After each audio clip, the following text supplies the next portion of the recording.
여러 사람에게 여러 모습으로라고 하는 시리즈의 말씀을 전하고 있습니다. 예수님께서는 한 분이신데 참 여러 모양으로 오셨죠. 그래서 여러분 각자에게 예수님은 참 다른 분이실 것 같습니다. 그 예수님을 만날 때 우리의 삶은 변화됩니다. 예수님을 만나고 변화된 바울의 이야기를 우린 들었습니다. 바울은 원래 유대인이고 상당히 교만한 사람이었습니다. 그랬던 그가 예수님처럼 나도 유대인이지만 이방 사람에게는 이방 사람에게처럼, 나는 로마의 시민권을 갖고 있지만 로마의 노예에게는 정말 그런 모습으로, 남자이지만 여성에게는 또 그런 여성의 모습으로 그들에게 복음을 전했던 바울의 이야기를 들었습니다. 그리고 베트남 선교를 앞두고 공산주의와 복음이라고 하는 중요한 주제를 다루었고, 지난주에는 경제 이론으로서의 공산주의뿐만 아니라 문화 안에 어떻게 공산주의 사상이 들어와 있는지, 문화 막시즘을 통해서 저희들이 이 공산주의 혹은 문화 막시즘이 어떻게 복음과 구별되는지, 왜 우리가 주의해야 되는지에 대해서 말씀을 드렸습니다. 2주 동안 그 말씀을 드린 이유는요, 우리 대한민국은 지금 북한과 중국이라고 하는 공산권이라고 하는 사실 상당히 중요한 헤게모니 싸움을 하고 있습니다. 그 가운데에서 특별히 우리가 공산권의 복음을 전할 때 부딪히는 것이 그들의 체제와 사상입니다. 어떻게 복음을 전해야 되는가, 복음과의 차이점에 대해서 저희들이 함께 나누었고요.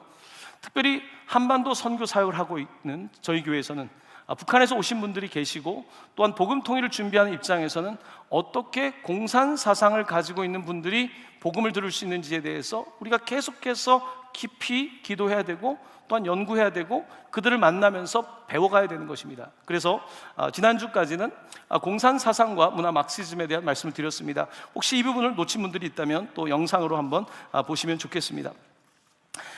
자, 오늘은 여러분들과 함께 성령의 은사와 복음 선교라고 하는 주제로 말씀을 드리고자 하는데요, 제목은 성령의 은사와 복음 선교입니다. 자, 설교 노트 3가지 주제를 가지고서 말씀을 드리도록 하겠습니다. 첫 번째는 성령은 교회를 세우신다 입니다. 성령은 교회를 세우신다. 한번 따라해 보실까요? 성령은 교회를 세우신다. 그렇습니다. 예수님이 오셔서 교회를 세운 것이 아니라 사실은 성령이 오셔서 교회를 세웠다. 이것이 저희들이 성경을 통해서 받는 증언입니다. 바로 성령이 오시고 교회가 시작되었고, 우리는 마가의 다락방 사건을 기억하고 있습니다. 성령은 교회를 세우십니다. 그럼 왜 교회를 세우실까? 그냥 같이 모여서 살라고 세우는 것이 아니라 성령은 교회가 선교를 하기를 원하십니다. 복음 전하기를 원하십니다. 땅끝까지 복음 전하기를 원하시는 것입니다. 주님이 오실 때까지 교회가 이 일을 감당하기를 원하시고, 바로 성령께서는 교회를 세우시는데 예루살렘에 교회를 세우셨고, 안디옥에 세우셨고, 에베소와 고린도와 지금 대한민국까지 전 세계에 교회를 세우고 계신 것입니다. 성령이 교회를 세우시는 것, 바로 이것이 교회의 목적인 것입니다. 제가 여러 번 말씀드렸습니다. 제가 요즘 굉장히 마음에 품고 있는 문장입니다. 교회가 선교하는 것이 아니라 선교가 교회를 하는 것이다. 우리는 그동안 우리 교회의 하나의 프로그램으로서 해외 선교라고 하면서 단기 선교를 많이 진행했습니다. 혹은 조금 선교를 돕는 일을 한 거죠. 우리 교회 프로그램으로 많이 생각했습니다. 교회가 선교를 하는 것이 아니라, 그런데 사실은 선교가 교회를 하는 것입니다. 하나님이 땅끝까지 복음 전하는 이 목적을 위해서 이 선교가 교회를 하는 것입니다. 그래서 이 선교라는 목적 아래 교회가 있는 것이고, 이 목적을 위하여서 우리 교회도 계속해서 이 교회를 세워가는 일에 더 관심을 가져야 되는 것입니다. 바로 그래서 성령이 교회를 세우고, 성령은 계속해서 교회를 세워가시고 선교를 하신다는 것입니다. 자, 첫 번째입니다. 자, 그러면 교회는 어떤 모습으로 시작이 되는가? 성령은 예수를 주로 고백하는 공동체를 시작하신다. 오늘 읽었던 고린도전서 12장 3절 하반부 말씀을 같이 읽겠습니다. 성령으로 아니하거든 누구든지 예수를 주시라 할 수 없느니라. 성령이 아니면 예수를 주님으로 누구도 고백할 수 없다는 것입니다. 참 놀랍게도 이 성령이 오셔서 예수님이 주님이 되셨습니다. 랍비가 아닙니다. 선생님이 아닙니다. 예수님이 주인 되시고, 그 주인 되심을 경험한 사람들이 교회를 시작하게 된 것입니다. 바로 성령이 임하시자 예수님을 주님으로 영접하는 일이 벌어지게 된 것입니다. 바로 그들이 모인 공동체를 교회라고 말합니다. 우리 교회도 이 자리에서 1976년도에 천막에서 교회가 시작되었습니다. 예수를 주로 고백하는 성령 받은 사람들이 교회를 시작했고, 계속해서 교회는 확장되었고, 세상의 빛 동방교회라고 하는 이름으로 우리는 교회가 더욱더 선교하는 일에, 바로 그 일에 관심을 갖고 나아가고 있는 것입니다. 자, 두 번째입니다. 성령은 이 교회를 세워가실 때 다양한 은사로 교회를 세워가신다는 것입니다. 이곳에 많은 분들이 계시는데 다양한 은사로 교회를 세워가신다는 건데요, 120명의 성도들이 마가의 다락방에서 성령 받기를 원하여서 기도할 때에 성령이 임하실 때 어떻게 임하십니까? 각 사람 위에 불의 혀 같은 성령이 임했다는 것입니다. Tongues of fire, 현대 불처럼 생긴 그것이 각 사람 위에, 하나가 아닙니다, 각 사람 위에 임했다는 것입니다. 그때 사람들은 제각각 성령이 말하게 하심을 따라 말했다고 말씀하고 있습니다. 성령은 한 분이시지만 여러분의 각각의 인격에 따라서 하나님께서는 성령을 주시는 것입니다. 여러분, 성령은 절대로 전체주의적인, 모든 사람들을 그냥 단순하게 하나로 만드는 그와 같은 힘이 아닙니다. 성령은 이 개별성을 인정하면서 각각을 인정하고 각각에게 그 성령의 불을 주시면서, 그런데 하나가 되게 하는 놀라운 일을 하시는 것이 성령인 것입니다. 그래서 성령을 받을 때에 분명히 하나인데 제각각 또한 다양한 은사를 경험하는 것이 바로 성령의 역사이고, 교회는 그렇게 세워지는 것입니다. 에베소 교회의 이야기를 잠시 하겠습니다. 바울이 그 소아시아 터키의 항구 도시인 에베소, 중요한 거점 도시인데 거기에 잠시 있으면서 교회를 시작했습니다. 근데 그곳에 오래 머물 수가 없어서 그가 떠나가게 되고, 브리스길라와 아굴라라고 하는 동역자가 그곳에 사역을 잠시 하는데요, 이 아볼로라고 하는, 성경을 가르칠 수 있는 아볼로라고 하는 사람이 와서 그것을 가르칩니다. 그때 사람들이 많은 것을 배웠어요. 그래서 그 주변에서 아볼로의 가르침을 좋아하고 따라가고 있는데, 시간이 지나고 나서 바울이 에베소를 자기가 개척은 했지만 정말 짧게만 머물렀었던 그곳을 방문하게 됐을 때, 바울은 에베소에 있는 이 교회가 뭔가 냉랭함을 느낍니다. 뭔가 알고는 있는데 뭔가 왜 냉랭할까? 그때 바울은 에베소 교회에게 이렇게 묻습니다. 사도행전 19장 2절입니다. 이르되 너희가 믿을 때에 성령을 받았느냐? 분명히 믿는다고 하는데 성령을 받았느냐라고 확인을 합니다.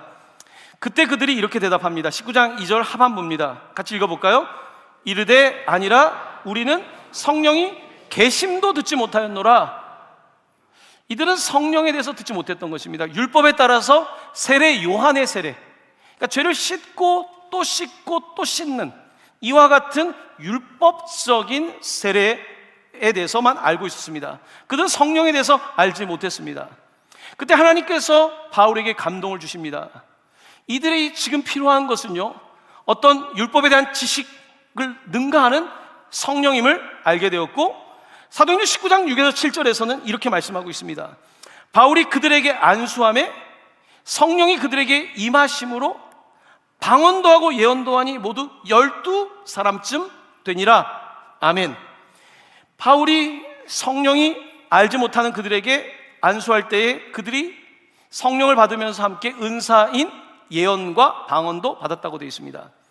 여러분, 은사라고 하는 말은 기프트, 선물이라는 뜻이고요, 원어는 카리스마입니다. 카리스마, 우리가 카리스마라고 하지 않습니까? 이게 선물이라는 뜻입니다. 은사라는 뜻입니다. 그러면 은사는 은혜라고 하는 카리스에서 온 것입니다. 그러니까 카리스, 은혜를 받을 때 은사도 같이 나타나는 것입니다.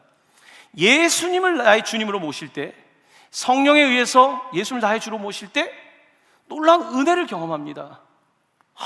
도대체 설명할 수 없는, 나 같은 죄인이 구원받고 나 같은 사람이 이제 천국을 갈 수 있다는 놀라운 은혜를 경험할 때 하나님께서는 동시에 카리스마를 주시는데요, 이들이 이제 성령을 받고 카리스마인 바로 은사도 받게 됐는데 대표적인 방언과 예언을 받게 되었다고 말씀하고 있는 것입니다. 자, 이렇게 에베소 교회가 처음에 세워졌지만 뭔가 성령을 받지 못한 교회로 있다가 이제 12명이 성령을 받고 나서 에베소 교회는 놀라운 교회가 됩니다. 거점이었던 예루살렘 교회, 그 다음 거점이었던 안디옥 교회, 그 다음 거점인 에베소 교회로 변화가 됩니다. 여러분, 교회가 능력을 갖게 되는 것은요, 우리가 많은 것을 아는 것 때문이 아니라 바로 성령을 받을 때에, 성도들이 은사를 받을 때에 놀라운 교회로 변화되는 것입니다. 에베소 교회가 그렇게 은사를 받게 되었고, 은사를 받았을 때의 교회는 이제 서로 세워가기 시작하는데요, 고린도전서 12장 4에서 6절 말씀입니다. 우리 이 말씀을 다시 같이 읽도록 하겠습니다. 은사는 여러 가지나 성령은 같고, 직분은 여러 가지나 주는 같으며, 또 사역은 여러 가지나 모든 것을 모든 사람 가운데 이루시는 하나님은 같으니. 아멘. 에베소 교회 그 제자들이 이제 각각의 은사를 받게 되었고, 하지만 하나 되게 하는 성령께서 다양한 은사를 통해서 하나님의 교회를 세워가면서 이제 에베소 교회가 다른 교회들을 세우고 선교하는 교회로 발전하게 된 것입니다. 여러분, 우리는 바로 성령의 은사를 사모하고 성령의 은사로 사모하는 교회가 돼야 되는데요, 두 번째입니다. 우리는 한 성령 안에서 다양한 은사로 사역하는 교회이다. 우리 한번 같이 읽어보도록 하겠습니다. 우리는 한 성령 안에서 다양한 은사로 사역하는 교회이다.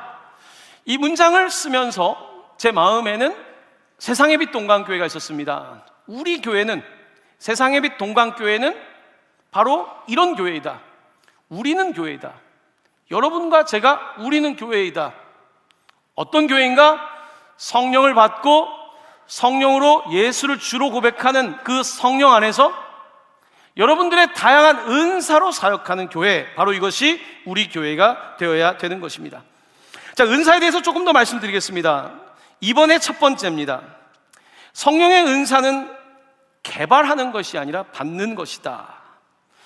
자, 어떤 뜻이냐면요, 여러분, 재능과 은사를 우리가 차이를 좀 이렇게 헷갈릴 때가 많이 있습니다.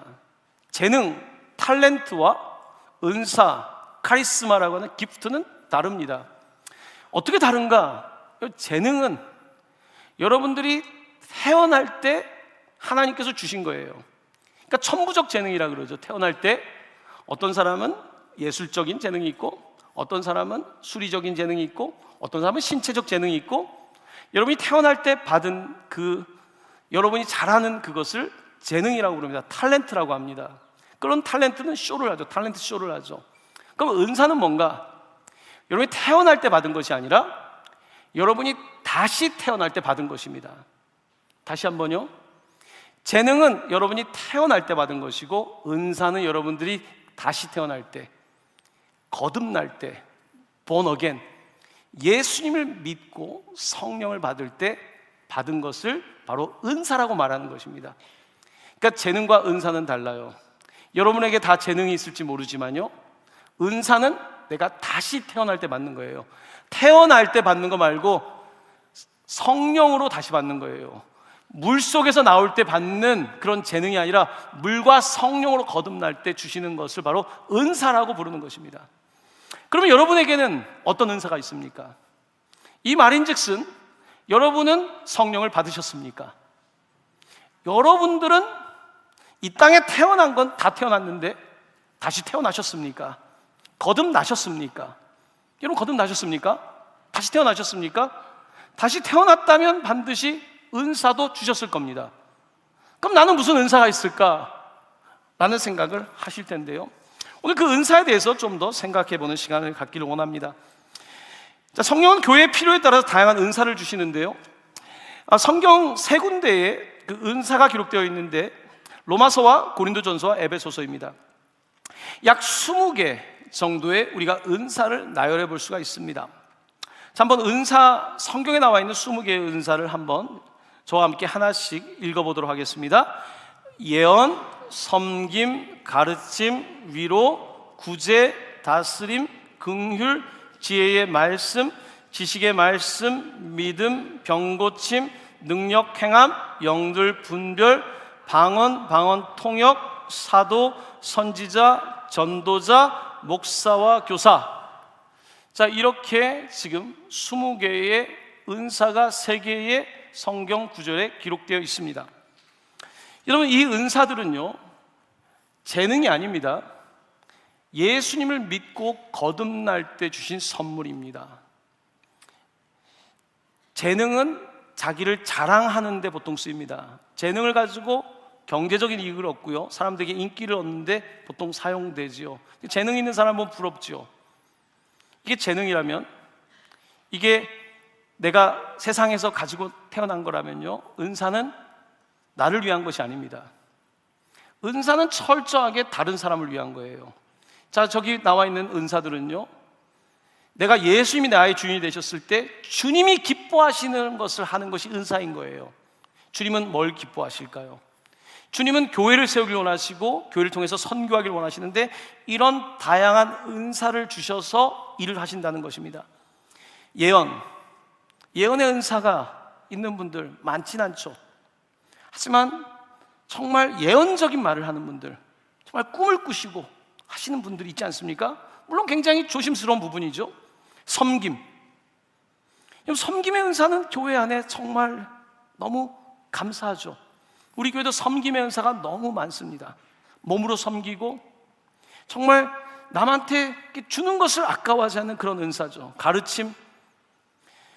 여러분, 가르침이라고 하는 것이 꼭 어떤 지식이 아니죠. 우리 나우 공동체나 이렇게 가르치는 분들 보면요, 정말 딱 그렇게 아이들이 딱 먹을 수 있도록 가르치는 그런 은사, 이거 가르침도 은사입니다. 이거는 학력과 관계없습니다. 예수님이 내 안에 들어와서 내가 그것을 가르칠 수 있도록 주님께서 주시는 거예요. 위로의 은사.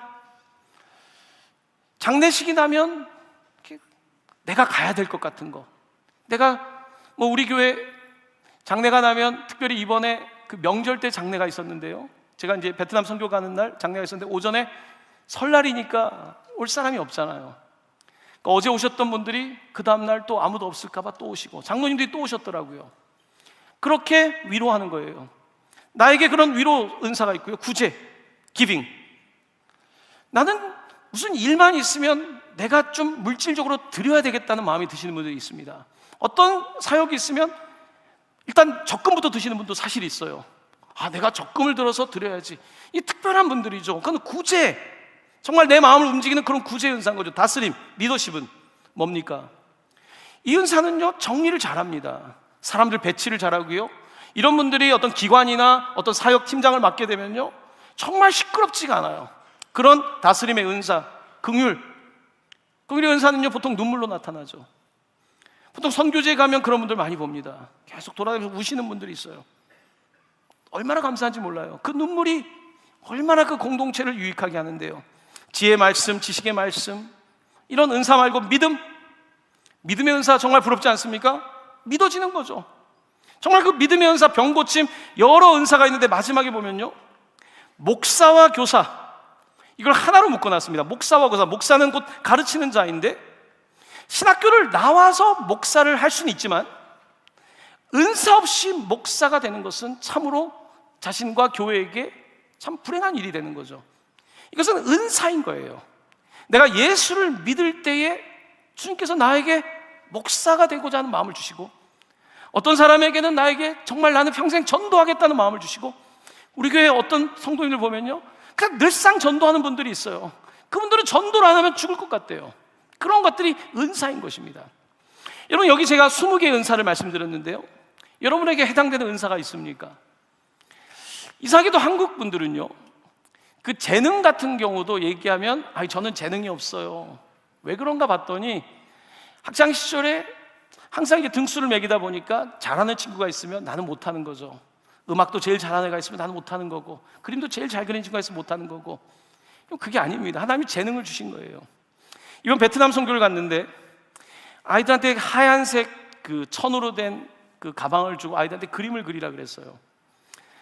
한국말을 하나도 모르는, 한글을 모르는 아이가요, 이 성경 말씀을 한글로 썼는데 캘리그라피를 배운 사람보다 더 잘 썼어요. 어떻게 한글을 저렇게 썼을까? 제가 그 친구한테 너는 재능이 있다. 여러분, 자기 재능을 모를 수가 있어요. 은사도 마찬가지입니다. 여러분들 지금 내가 예수를 믿고 내가 구원을 받았다면 여러분에게 반드시 은사가 있어요. 최소한 하나가 있고 어떤 사람에게는 여러 개의 은사가 있습니다. 여러분 아까 보여줬었던 은사를 다시 보여주시면요, 여러분에게 어떤 은사가 있습니까? 다시 한번 잘 보십시오. 여러분에게 하나님이 어떤 은사를 주셨습니까? 저는 은사가 없어요 라고 말하는 건요, 저는 성령을 안 받았습니다, 저한테 은사가 없어요 라는 말하시는 분은요, 전 천국에 대한 확신이 없습니다 라는 얘기가 사실 똑같은 거예요. 예수를 믿는 사람은 반드시 은사를 받게 되어 있습니다. 방언의 은사만 은사가 아닙니다. 다양한 은사들이 있다는 사실을 여러분 기억하셔야 되고요, 은사가 뭔지 모르시는 분들이 계시다면 사실은 주변 사람한테 물어봐야 돼요. 나는 하나님이 어떤 은사를 주셨을까? 목사님들께 가서 물어보고요, 저한테도 와서 물어보십시오. 어떤 은사가 있는지 같이 기도하면서 분명히 그 은사를 찾아낼 수가 있을 것입니다. 그렇습니다. 교회는 은사로 일하는 것입니다. 재능으로만 일하는 것이 아닙니다. 재능으로 일하기 시작하면요, 자기를 드러내게 됩니다. 교회에 와서 내가 좀 드러나는 일을 하고 싶은 것은 아직 재능인 거예요. 그런데 나를 드러내는 것이 아니라 예수님이 나의 주인 됐을 때 내가 주인을 드러내고 내가 종이 돼서 내가 모든 것을 할 때에 그 주님을 위해서 하게 되는 것, 바로 이것이 은사인 것입니다. 하나님은 우리에게 이런 은사를 주셨어요. 그리고 은사대로 일을 할 때 놀라운 일이 벌어지게 되는 것입니다. 여러분, 네 번째입니다. 이번에 네 번째 보면요, 그러면 교회는 받은 은사대로 사역하고 있는가? 가장 중요한 부분입니다. 교회가 재능대로 일하면요, 여러분 교회 시끄럽습니다. 잘하는 사람 못하는 사람, 찬양에서 잘하는 사람 못하는 사람, 악기에서 잘하는 사람 못하는 사람, 교회에서 잘하는 사람 못하는 사람 얘기하기 시작하면요, 교회 공동체는 걷잡을 수가 없습니다. 교회는 은사가 있는 거예요. 저에게 주신 은사가 있는 거예요. 목사의 은사를 주신 거죠. 어떤 말씀을 전하는 은사를 주신 거죠. 그러니까 그걸 제가 하는 거죠. 그렇다고 해서 스피치가 좋은 사람이 와서 말을 한다고 되는 거 아니거든요. 역사를 많이 공부한 사람이 가르친다고 해서 교회가 되는 게 아니거든요. 정말 부족해 보이지만요, 그 부족한 목사님을 통해서 하나님께서 일하기도 하시고요, 정말 그냥 많은 지식도 없지만 그냥 늘 겸손하게 섬기는 그 장로님을 통해서 일하시기도 하고요, 바로 하나님은 그렇게 교회를 세워가시는 것입니다. 바로 이것이 은사라고 하는 것이고, 교회는 은사대로 사역을 해야 되는 것입니다. 세상은 인사과를 가장 중요하게 생각하죠. 인사과에서 어떻게 직원들의 특성을 파악하고 재능과 성품에 따라서 중요하지 않습니까? 교회도 마찬가지입니다. 성령께서 은사를 주시는데요, 교회도 물론 이렇게 사람을 세우고 이렇게 직분을 맡기지만요, 정말 은사대로 내가 이 은사에 손을 들고 주님 제가 일을 감당하겠습니다, 그것이 중요한 것입니다. 자, 세 번째입니다. 우리에게 주신 다양한 은사로 어떻게 복음 선교할 것인가에 대해서 잠시 말씀드리겠습니다. 베트남에 있었던 일을 잠시 그 예를 들어서 어떻게 우리가 다양한 은사로 선교할 수 있는지에 대해서 말씀을 드리겠습니다. 설날 저희들이 밤에 비행기를 타고 출발하는데요, 저는 앞쪽에서 자고 있는데 이 뒤쪽은 난리가 났습니다. 5시간 동안 밤에 잠을 안 주무시고 간증 집회를 얼마나 뜨겁겠는지 다 울고 그렇게 시간을 보내고 비행기를 타고 갔습니다. 다양한 사람들이죠. 도착했는데 우리 교회 합의가 생겼죠. 하나님을 비추다. 가위손이라고 하는 합의에서 선생님이 있고 제자가 있어서 배웠는데, 마네킹을 가기 전에 여러 개를 깎고 갔답니다. 그래서 머리를 깎았는데 어떤 결과가 있었을까요? 통역했던 전도사님이 갑자기 코리안 스타일로, 비엔남 스타일에서 코리안 스타일로 바뀌어가지고 얼마나 기뻐하는지 모릅니다. 여러분, 정말 선교하려고 한 거예요. 제가 이번에 특별히 부탁했던 건요, 제가 3일 동안 말씀을 전하면서 우리 교회 4분에게, 고등학생 1명에다가 장로님 그리고 집사님 2분께 간증을 부탁했습니다. 왜냐하면 베트남에 있는 아이들에게 말씀도 들어야 되지만 진짜 간증. 어떤 성도님은 핍박하는 교회에서, 핍박하는 부모님 아래에서 자라서 계속해서 정말 교회를 다니면서 유일한 나의 소망이었던 그 교회를 이야기하고요, 어떤 분은 사랑하는 자녀를 잃고 나서 정말 어떻게 해야 될지 모를 때 그때 오히려 성령을 받아가지고 정말 내 삶이 변화된 이야기를 하고요, 저기 그림 보면은 디자인을 만들었는데 저도 몰랐는데 챗 GPT가 만들었답니다. 3분 걸렸대요. 엄청나게 은사를 가지고 있는 분이, 디자인을 공부하신 분이 이 베트남의 지도를 그렸는데요, 어마어마하게 이런 걸 그려냈고요. 학생들이 얼마나 은사가 있습니까? 선교를 가겠다는 게 은사고요, 재능이 있습니다. 음악적 재능, 개발시킨 재능, 계속 피아노만 치는 거죠. 이 친구가 계속 피아노를 치면서 자기도 평소에는 피아노만 쳤는데 입에서 찬양이 나오기 시작하고, 그리고 같이 간 사람들끼리 아이들과 하나가 되어가지고 물총도 쏘고, 이번에 감사했던 것은 특별히 우리 고등학교 중학생 10명과 이쪽에 24명의 청소년인데요, 가장 위대한 선교는 바로 그들의 눈높이가 같이 맞아가지고 서로 놀랍게 서로 사랑하고 서로 삶을 나누고 이런 사역을 한 겁니다. 같이 그림을 그리고요, 같이 대화하는데 요즘 다 되잖아요. 팝하고로 다 해가지고 통역하고 서로 간에 나누고요, 끊임없이 이런 선교가 진행되는데요, 갇혀 김밥도 만들고 떡볶이도 만들고 아이들과 함께, 그리고 달란트 잔치, 여러분들이 주신 재정 가지고서 정말 좋은 물건들 가지고 가서 아이들한테 다 나누어 주고요. 그리고 무엇보다 가장 좋았던 것은요, 바로 아이들과 함께 말씀과 기도하는 시간이었습니다. 아이들이 처음에는요, 마음이 안 열려가지고 이러고 있어요. 하지만 누군가 내 등을 만지면서 울고 계신 우리 성도님들이, 왜 나를 위해 울까? 이 친구들은 좀 황당하기도 하겠지만 나를 위해서 울고, 정말 같이 가서 발을 닦아주는데요, 정말 처음일 겁니다. 발을 닦아주고 양말을 신기고 다 발을 씻긴 다음에 그 아이들 안아주는데요, 아브라조라고 하는 초대교회 인사법이죠. 같은 동성끼리 정말 뜨겁게 포옹하는, 저도 아이들을 한 명 한 명씩 다 안아줬습니다. 그들을 안아줄 때 이 아이들이요, 발을 떼지 않아요. 나가질 않아요. 계속 붙어 있는 거예요. 왜냐하면 이 아이들 가운데서는요, 아빠가 없고 정말 독특한 상황에 있는 아이들이 많았거든요. 여러분, 제가 이 사진들을 보여드리면서 여러분에게 드리고자 하는 건 뭡니까? 은사대로 한다는 건 뭡니까? 은사. 꼭 우리가 피아노를 잘 쳐서 하는 것도 아니고요, 김밥을 잘 싸서 하는 것도 아니고요, 이런 것들은 우리가 하는 것들인데, 진짜 은사가 뭔지 아십니까? 주님이 사랑이 내 안에 들어와서 나에게 정말 뭔가를 주고 싶은 게 진짜 은사인 거예요. 그래서 고린도서 12장 31절을 보면요, 이런 은사에 대한 말씀이 있습니다. 우리 화면에 고린도 12장 31절을 한번 보여주시길 바랍니다. 같이 말씀 봉독합니다. 너희는 더욱 큰 은사를 사모하라. 내가 또한 가장 좋은 길을 너희에게 보이리라. 아멘. 그러니까 고린도 교회에 은사를 주셨는데, 근데 시간이 지나다 보니까 재능을 자랑하듯이 고린도 교회에 있는 분들이 막 방언을 자랑하는 거예요. 내 방언이 더 유창한 것 같고, 막 사람들 사이에서 이게 변질되기 시작했던 겁니다. 바울은 편지를 보냅니다. 고린도 13장은 사랑장이죠. 사랑은 오래 참고 온유하고 시기하지 않고, 마지막에는 믿음, 소망, 사랑, 이 세 가지는 항상 있을 것인데 그 중에 제일은 사랑이라. 바로 그 13장이 들어가는 마지막에 있는 말씀입니다. 너희는 더욱 큰 은사인 사랑을 사모하라. 내가 또한 가장 좋은 길을 너에게 보이리라. 이 말씀을 주신 것입니다. 사랑하는 성도 여러분, 하나님의 은사는 우리가 다시 태어날 때 주시는 거라 그랬죠.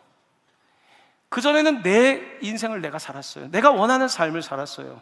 나를 더 높이고 싶고, 그게 내 인생의 목표였다면, 예수님이 오셔서 내가 다시 태어나게 되면요, 이제는 나를 위한 삶을 살고 싶지 않아요.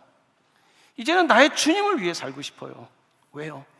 왜 주님을 위해 살고 싶을까요?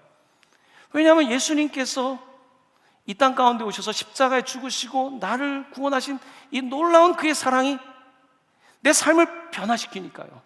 그러니까 이제는 내 삶을 살고 싶지 않고 나를 위하여서 십자가에 달려 돌아가신 주님을 위해 살고 싶은 거죠.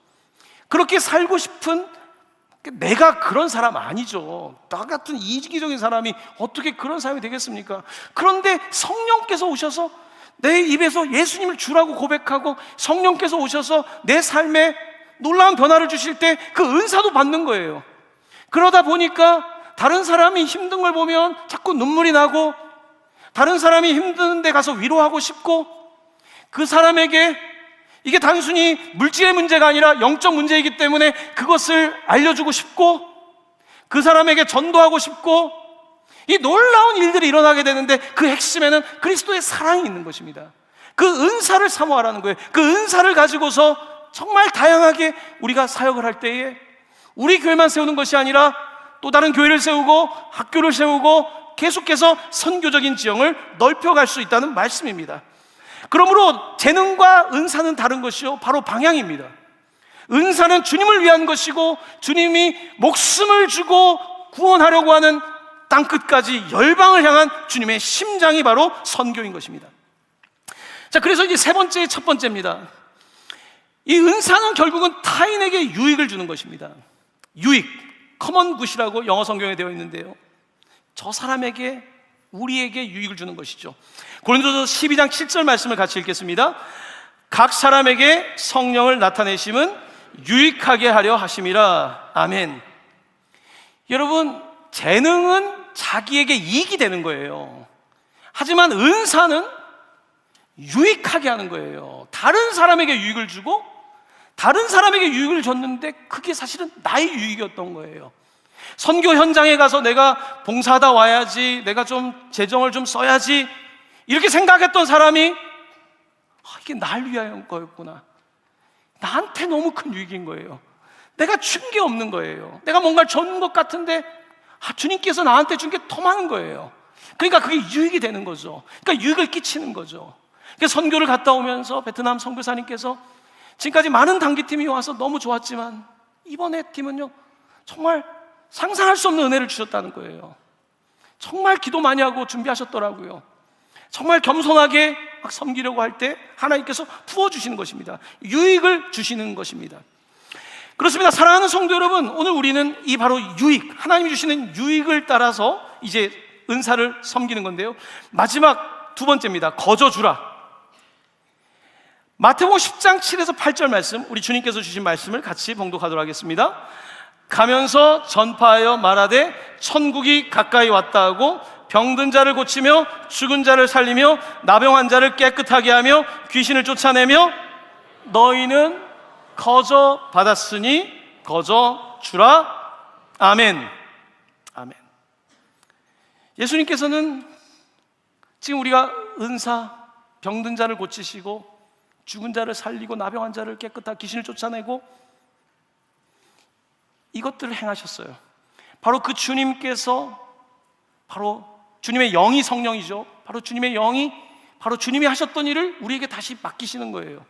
그래서 은사를 주시는 거예요. 아니, 내가 무슨 그런 일을 합니까? 그 일을 할 수 있다는 거예요. 바로 주님이 하셨던 일을 우리도 할 수 있다고 말씀하시고, 그리고 정말 중요한 것은요, 우리의 자세예요. 주려고 하는 자세, 거저 주려고 하는 그 자세입니다.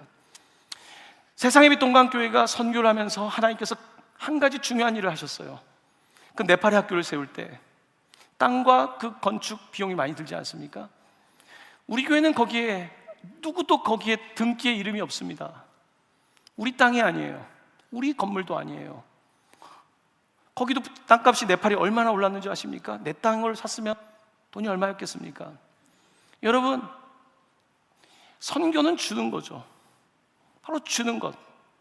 이것을 주고 나서 하나님께서 은혜를 주시는 거예요. 이 학교를 세우게 하시니까 153 학교를 세우게 하시고요, 또 태국의 학교를 세울 마음을 주시고요, 하나님 계속 하시는 거예요. 제가 아프리카로 가는데 두 가정이 아프리카에 교회를 지었어요. 100평이 넘는 교회를 지었어요. 적지 않은 교회예요. 정말로 그 교회를 두 가정이 누가 하라고 했습니까? 지어서 드렸어요. 저한테 가달라는 거예요. 그래서 제가 거기를 가야 되는 거예요.